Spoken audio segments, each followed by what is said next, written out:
శ్రీ గణేశాయ నమః. శ్రీ గురు దత్తాత్రేయ నమః. ఈ వీడియోలో మనం ఈ రోజున ఫిబ్రవరి మాసంలో మీనరాశి వారికి ఎలా ఉందో తెలుసుకుందాం.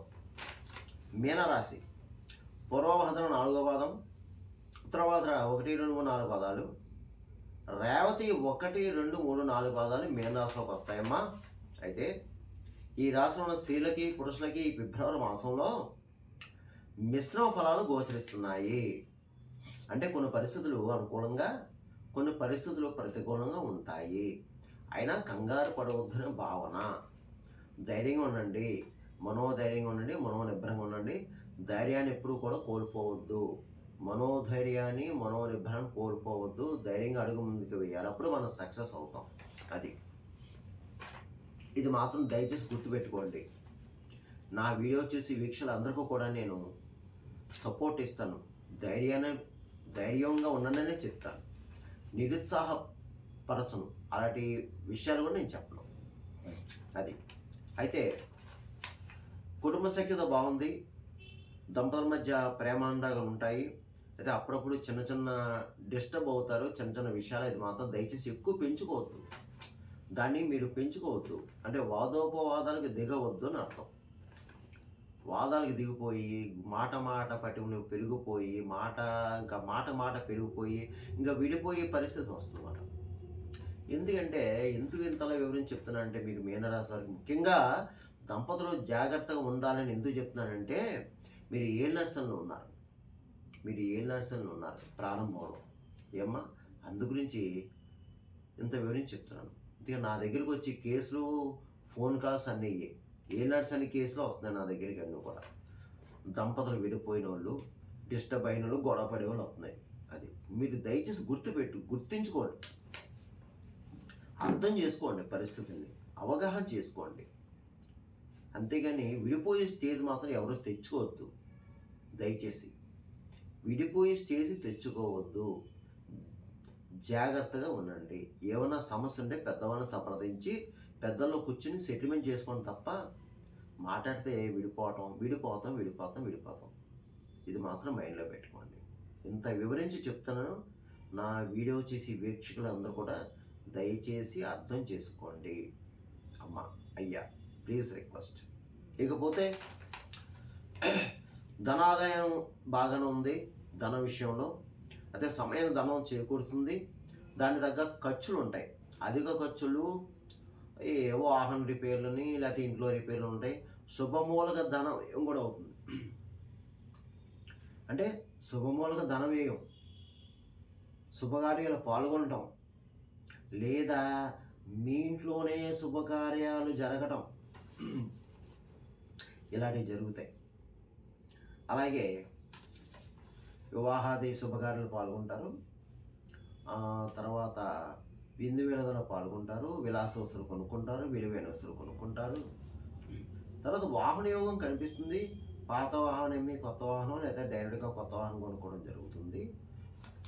ఇక భూగృహ సంబంధ లావాదేవీలు ఈ మాసానికి వాయిదా వేయండి. అంటే సెటిల్మెంట్లు, ఏదైనా సెటిల్మెంట్లు కానీ భూమి సంబంధించింది, ఇలాంటి విషయాలు వాయిదా వేయండి. తర్వాత కొత్త వాళ్ళు పరిచయం అవుతారు, వాళ్ళతో జాగ్రత్త. పాత మిత్రులు పర్వాలేదు, పాత మిత్రులు కూడా కలుసుకుంటారు. వారితో సంభాషణ చాలా ఆహ్లాదకరంగా ఉంటుంది, చాలా బాగుంటుంది. మీరు ఏం కంగారు పడాల్సిన పని అయితే లేదు. ఇకపోతే బంధువర్గం వారితో కాస్త జాగ్రత్తగా ఉండాలి. బంధువర్గం వారు, అలాగే రిలేషన్షిప్ ఎవరైతే ఉన్నారో కొంచెం మాట పట్టింపులు రావడానికి అవకాశం ఉంది. కానీ దయచేసి వాదోపవాదాలకు వెళ్ళవద్దు అని భావన. ఓర్పుగా నేర్పుగా ఉండండి. ఇకపోతే ఆరోగ్య విషయంలో చాలా జాగ్రత్త అమ్మా, చాలా జాగ్రత్త తీసుకోవాలి, కేర్ తీసుకోవాలి. ఎందుకంటే మెయిన్ ఆరోగ్యం ఇంకొస్తా ఇబ్బందికర సూచనలు కనిపిస్తున్నాయి. ఏమాత్రం అనుమానం వచ్చినా మీరు వెంటనే వైద్యుని సంప్రదించండి. అలాగే పెట్టుబడి విషయంలో మాత్రం దేని మీద ఇన్వెస్ట్ చేసేటప్పుడు చాలా జాగ్రత్త. అంటే పెద్ద వ్యవహారాలు పెట్టుబడి పెట్టేటప్పుడు చాలా జాగ్రత్త చూసి పెట్టుకోండి. లేదంటే ఆ లాస్ వచ్చే అవకాశాలు ఉన్నాయి. ఇకపోతే కొత్త వాళ్ళతో జాగ్రత్త. నూతన కార్యక్రమాలు అయితే ఏం చేపట్టద్దు. ఇప్పుడు నూతన కార్యాలు ఈ మాసంలో ఏం పెట్టుకోవద్దు మీరు. కొత్తగా ప్రయత్నాలు ఏమొద్దు. మీ ఉన్నదే నడిపించుకోండి. లేకపోతే గురువుని, బ్రాహ్మణుని దూషించొద్దు ముఖ్యంగా. గురువుని, బ్రాహ్మణుని దూషించడం, వాళ్ళతో అపహాస్యంగా మాట్లాడడం, పెద్దవాళ్ళని అగౌరవపరచడం ఇలాంటివి చేసుకోవద్దు. ఎందుకంటే ఇలాంటివి చేసుకోవడం వల్ల మీరు స్వయంకృత అపరాధం, కర్మదోషాలను కొని తెచ్చుకునే వాళ్ళు అవుతారు. ఎందుకు గురువులు, బ్రాహ్మణులు ఆగ్రహిస్తే అంటే ఇష్టానుసారంగా కామెంట్స్ అది పెడతారు కదా వాళ్ళ మీద. వాళ్ళు గురువులు, బ్రాహ్మణులు మీ మీద ఆగ్రహిస్తే రేపన్న రోజున మీకు ఏమన్నా సమస్య వచ్చినా భగవంతుడు కూడా తీర్చలేడు. మీరు ఎన్ని పూజలు పునస్కారాలు చేసినా, దాన ధర్మాలు చేసినా, హోమాలు యజ్ఞాలు చేసినా, ఎన్ని క్షేత్రాలు తిరిగినా దేవుడు కూడా ఏం చేయడు. అది మాత్రం గుర్తుపెట్టుకోండి అందరూ కూడా. అయితే ఇక్కడ వచ్చి ఎవరు ఏ వృత్తిలో ఉన్నా సరే ఆ వృత్తిలో రాణింపు అయితే ఉంటుంది. వృత్తిపరంగా రాణింపు ఉంటుంది, గౌరవ పురస్కారాలు లభిస్తాయి మీకు. వృత్తిలో ఒక ఎదుగుదల ఉంటుంది. వృత్తిపరంగా ఎదుగుదల అంటే మీ మీ వృత్తుల్లో ఎవరు ఏ వృత్తిలో ఉన్నా మీ డిపార్ట్మెంట్లో ఎదుగుదల ఉంటుంది. స్టెప్ ఎక్కుతారు, మిమ్మల్ని ఆదరిస్తారు, గౌరవిస్తారు, గౌరవ పురస్కారాలు కూడా లభిస్తాయి. అందులో ఏమాత్రం అనుమానం లేదు. అది ఇందులో కొంతమంది బద్ధకస్తులు ఉన్నారు. బద్ధకస్తులుగా నిజంగా బద్ధకాన్ని విన్నాడి ప్రయత్నం చేస్తే తప్పకుండా ప్రయత్నం ఫలిస్తుంది, సక్సెస్ అవుతారు. అలాగే ఇతర దేశంలో ఉన్నవారికి బాగుంది ఈ రాశి వారికి, ఇతర దేశంలో ఉండి చదువుకునే వారికి బాగుంది, ఉద్యోగం చేసే వారికి బాగుంది. మరలా ఇతర దేశ ప్రయత్నాలు కూడా ఫలిస్తాయి మీనరాశి వారికి. ఇతర దేశ ప్రయత్నం చేసుకోండి, వెళ్ళడానికి మీరు సక్సెస్ అవుతారు. ఉద్యోగరీత్యా లేదా చదువు రీత్యా 100% మీరు సక్సెస్ అవుతారు. ప్రయత్నం చేసుకోండి. అలాగే వివాహ ప్రయత్నం కూడా చేసుకోండి. అమ్మాయిలు కానీ అబ్బాయిలు కానీ వివాహం అయ్యే వాళ్ళు ఉంటారు కదమ్మా మీనరాశి వారు, మీరు కూడా వివాహ ప్రయత్నం చేసుకోండి అమ్మా. ప్రయత్నాలు చేసుకుంటే తప్పకుండా మీరు సక్సెస్ అవుతారు. ఇక రియల్ ఎస్టేట్ రంగంలో వరకు బాగుంది, స్పెక్యులేషన్ లాభిస్తుంది, ప్రైవేట్ కాంట్రాక్ట్స్ కూడా బాగుంది. ఇకపోతే రాజకీయ నాయకులు మాత్రం కాస్త నరఘోష కనిపిస్తుంది, నరపేడ కనిపిస్తుంది, అవమానాలు జరుగుతాయి. మీకు తెలియని శత్రువులు మీ వెంటే ఉంటారు. మీకు కాస్త చూసుకోవాలి. మీ సొంత విషయాలు ఎవరికి చెప్పొద్దు. ముఖ్యంగా రాజకీయ నాయకులు మీ సొంత విషయాలు ఎవరికి చెప్పొద్దు, ఎవరితో షేర్ చేసుకోవద్దు. కళాకారులు, ఈ సినిమా, టీవీ ఆర్టిస్టులు ఎవరైతే ఉన్నారో మీకు కొంచెం అవకాశాలు వచ్చినట్టు వచ్చి చేజారిపోతుంటాయి. వచ్చినట్టు వస్తాయి, చేజారిపోతాయి. అయినా కంగారు పడకండి, ప్రయత్నం చేసుకోండి. ఇక వ్యాపారస్తులు, అన్ని రకాల వ్యాపారస్తులకి బాగుంది. కొత్తగా వ్యాపారం పెట్టుకోవచ్చు, జాయింట్ వ్యాపారం పెట్టుకోవచ్చు, లాభాలు వస్తాయి. ఇకపోతే ఉద్యోగస్తుల విషయం వస్తే ప్రైవేట్ పరంగా, ప్రభుత్వ పరంగా ఉద్యోగస్తులకి కాస్త అవమానాలు, పై అధికారులతో మాట్లాడవలసిన పరిస్థితి, తర్వాత స్థల మార్పు, వేరే ఊరు అంటే ట్రాన్స్ఫర్స్, ఇవన్నీ ఉండడానికి అవకాశాలు కనిపిస్తున్నాయి అంతే. ఇక చదువుకునే విద్యార్థులు చక్కగా చదువుతారు, బాగానే ఉంది. ఇతర వ్యాపకాలు అయితే ఏమి ఉండవు. ఇకపోతే ఇది కేవలం ఈ గోచార ఫలితాలు, రాశి ఫలాలు మీకు 40% మాత్రమే పనిచేస్తుంది. మిగతా 60% మీ జన్మ లగ్నం, మీ జన్మ రాశి, మీ జన్మ నక్షత్రం, మీకు జరిగే దశ, అంతర్దశ, అందులో ఉన్న పరిస్థితి దాన్ని బట్టి ఆధారపడి ఉంటుంది. ఎందుకంటే చెప్పినవి అందరికీ జరగాలని లేదు, జరగకూడదని లేదు. చాలామంది కాల్ చేస్తారు, గురుగారు మీరు చెప్పినవి జరిగినవి బాగున్నాయని కొంతమంది, జరగలేదండి అని కొంతమంది. ఇది మీరు నా వీడియో చూసి వీక్షకులు ఎవరైతే ఉన్నారో అందరూ కూడా గమనించండి దయచేసి. మీకు ఏమైనా సలహాలు, సంప్రదింపులు కావాలంటే ఈ కింద నెంబర్ ఉంది, నెంబర్ కాల్ చేయండి, అపాయింట్మెంట్ తీసుకోండి, మీకు సలహాలు, సూచనలు ఇవ్వడం జరుగుతుంది. ఇక ఈ ఫిబ్రవరి మాసంలో మీనరాశి వారు నేను చెప్పిన పరిహారాలు చేసుకుంటే ఈ మాసం అంతా మీకు యోగిస్తుంది. అది ఏమిటి అంటే మీరు ఎక్కువ గురు ఆరాధన చేసుకోవాలండి. ఈ మీనరాశి వారు ఎంత ఎక్కువ గురు ఆరాధన చేసుకుంటే అంత మీకు బాగుంటుంది. ఈ యొక్క ఏనాడ్స్ అనే ప్రభావం కూడా తగ్గుముఖం పడుతుంది. సాయిబాబా ఆరాధన, దత్తాత్రేయుడి ఆరాధన, దక్షిణామూర్తి ఆరాధన, రాఘవేంద్ర స్వామి ఆరాధన. ఏదో గురువారం నియమాన్ని పాటించుకోవడం, ఏదైనా సాయిబాబా దేవాలయం కానీ దక్షిణామూర్తి దేవాలయం కానీ ఉంటే వెళ్ళడం, అభిషేకం చేయించుకోవడం. అలా గురువారం రోజున ఏ దేవాలయమైనా సరే, అంటే గురువారం రోజునని కాదు, మీరు మీనరాశి వారు గురువారం రోజునని కాదు, ఏ రోజైనా సరే, ఉదయం కానీ సాయంత్రం కానీ మధ్యాహ్నం కానీ ఎప్పుడైనా సరే దేవాలయాలు శుభ్రం చేసుకోండి. దేవాలయాల్లో అక్కడక్కడ చెత్త చెదరం పడుతుంది కదమ్మా, చక్కగా వెళ్ళి ఆ చీపురు పట్టుకుని కాస్త ఊడ్చి ఆ చెత్తని ఒక్కొక్క పక్కన పెట్టండి, ఓ తొట్లో వేయండి. దీనివల్ల మీకు మంచి జరుగుతుందమ్మా. దేవాలయాలు శుభ్రపరచండి.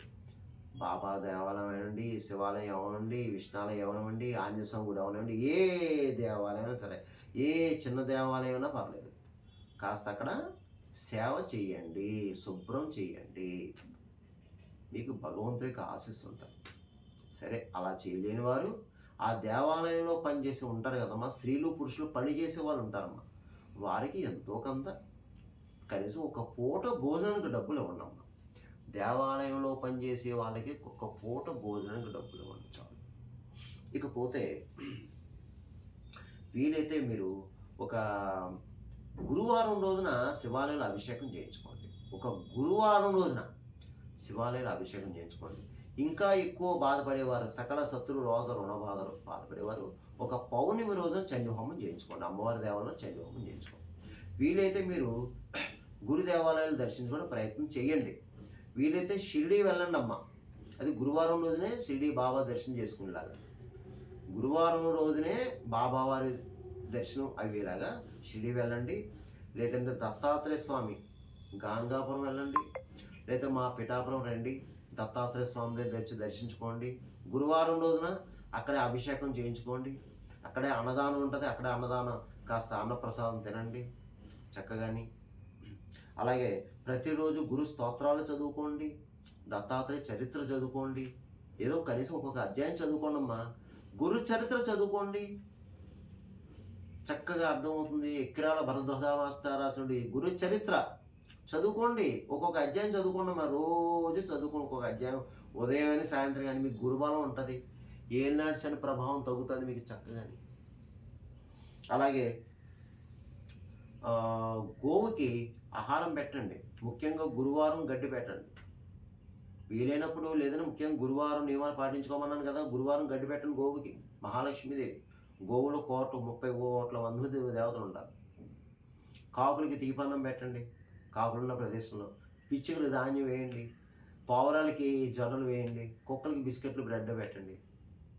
అలాగే భిక్షగాళ్ళకి, ముఖ్యంగా భిక్షగాళ్ళు, ఫిజికల్ హ్యాండిక్రాఫ్ట్స్, గుడ్డివారు, అలాగే పారిశుద్ధ కార్మికులు, వీరికి కూడా యథాశక్తి ఎంతో కొంత ధనాన్నిచ్చి కాస్త తినడానికి ఆహారం పెట్టండి అమ్మా. ఒక అరటిపండో, బ్రెడ్డో, బిస్కెట్టో, లేకపోతే పెరుగన్నమో, లేదా ఒక పూట భోజనం పెట్టండి అమ్మా, కడుపు నింపండి అమ్మా. అన్ని దానాల కన్నా అన్నదానం మంచిదమ్మా. మనం ఎన్ని పూజలు పునస్కారాలు, నోవులు, వ్రతాలు, యజ్ఞాలు, హోమాలు చేసినా అన్నదానం మించింది లేదు. మన కర్మ కరగాలంటే అన్నదానం మేలు చేస్తుంది. ఎక్కడైనా అన్నదానం జరుగుతుంటే కాస్త మీ యథాశక్తి బియ్యాన్ని సమర్పించండి అమ్మ. కాస్త బియ్యం, ఒక రైస్ బాగా ఇవ్వలేని పరిస్థితిలో ఉన్నా 1 కిలో బియ్యం ఇవ్వండి అమ్మ అన్నదానం జరిగితే. ఇది మర్చిపోవద్దు ఎవరో కూడా. అలాగే దేవాలయానికి వెళ్తాం, పుణ్యక్షేత్రాలకు వెళ్తాం, అక్కడ ఆ అన్నదానం ట్రస్ట్ ఉంటుంది, యథాశక్తి ఎంతో కొంత రాయించుకోనమ్మా, ఎంతో కొంత ఇవ్వనమ్మా, మంచి జరుగుతుంది మీకు. ఎందుకంటే ఎంతోమంది కర్మతో బాధపడుతున్నాం, ఎన్నో బాధలు, ఎన్నో సమస్యలు, ఇదంతా కూడా కర్మ. మనం పూర్వజన్మలో చేసుకున్న కర్మ ఫలితం ఇప్పుడు అనుభవిస్తున్నాం బాధ. కరిగించుకోవాలి, ఎలాగ తప్పదు, ఇంకా ఇలా కరిగించుకోవటమే. ఇక ఒక గురువారం మీరు శనగలు, 1 కిలో పావు శనగలు పసుపు రంగుల వస్త్రం మూటకట్టి బ్రాహ్మడికి దానం చేయండి ఒక గురువారం రోజున. అలాగే మీరు అరటిపళ్ళు పంచండి, గురువారం రోజున అరటిపళ్ళు పంచండి. ఇక మీకు వీలైతే ఈ మాసంలో సత్యనారాయణ స్వామి వ్రతం చేయించుకోండి. సత్యనారాయణ స్వామి వ్రతం ఇంట్లో కానీ లేదంటే దేవాలయంలో కానీ చేయించుకోండి. అలాగే నదీ క్షేత్ర దర్శనం చేసుకోండి, లేదంటే గంగాధరం స్నానం చేయండి, అంతే. ఇలా చేసుకోవడం మీ మీనరాశి వారికి అంతా ఈ నెల మొత్తం యోగిస్తుంది. బాగుంటుంది. అన్ని విధాలా మంచిగా ఉంటుంది. కంగారు పడవద్దు. ధైర్యంగా ఉండండి. మనోనిబ్బరంగా ఉండండి. మనోధైర్యంగా ఉండండి. అడుగు ముందుకు వేయండి. అడుగు ముందుకు వేయండి. మీరు సక్సెస్ అవుతారు. మీదే జయము సత్యం. సర్వేజన సుగుణభవంతు. శుభమస్తు. స్వస్తి.